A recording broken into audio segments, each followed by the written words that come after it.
So, season 1 of Black Lightning, new DC comic series. Um, Here's the thing I see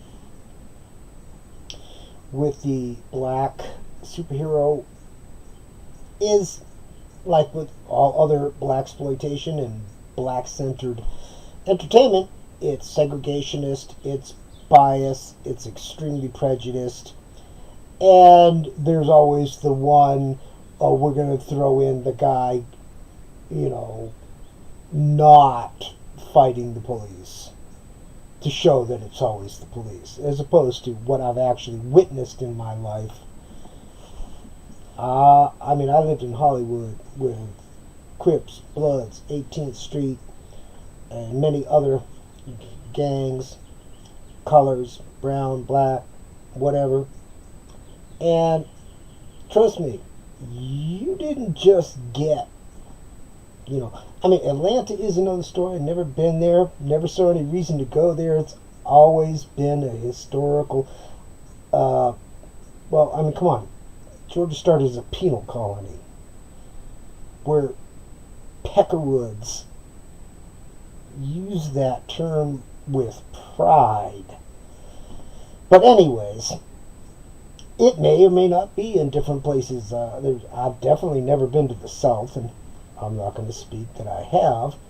And Georgia and the Carolinas basically had slavery longer than anyone else. Of course, that's kind of irrelevant after 150 years. Everyone else got over it. And they never blamed the people that actually sold them into slavery. They blamed the people that bought them as slaves and transported them to another country. But they never blamed the 10,000 years of slavery before white Europeans entered Africa. And they never blamed the Africans that continued to sell slaves for up to 120 years after the Civil War. It had nothing to do with white people. I'm Arab. Dude, we've been involved with this. My people have been involved with the slave market for 20,000 years. We ain't. I ain't gonna deny nothing. But see, there's this weird thing I saw, and I was doing some research.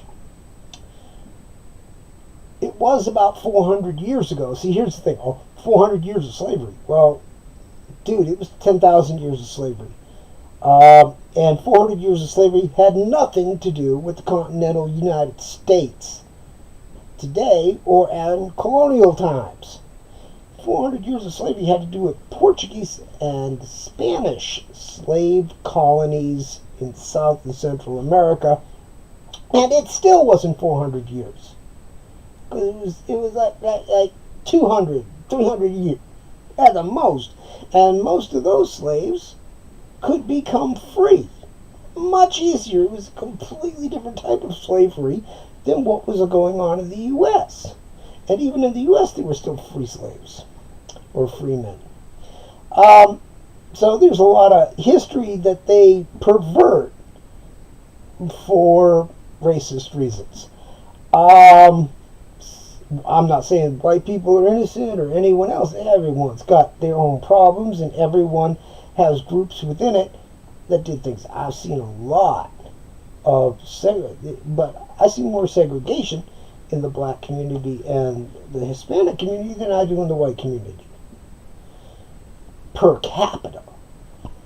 And yes, a lot of that does have to do with prison indoctrination, ironically, so it becomes a catch-22 at that point.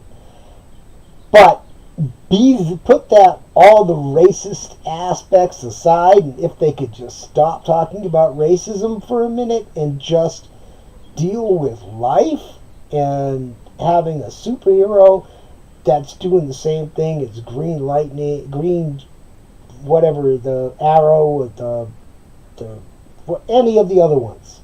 Doesn't matter what color they are, what sex they are. There shouldn't be one specific one that's all about racism, and everyone else is all integrated, which sort of countermands the racism aspect.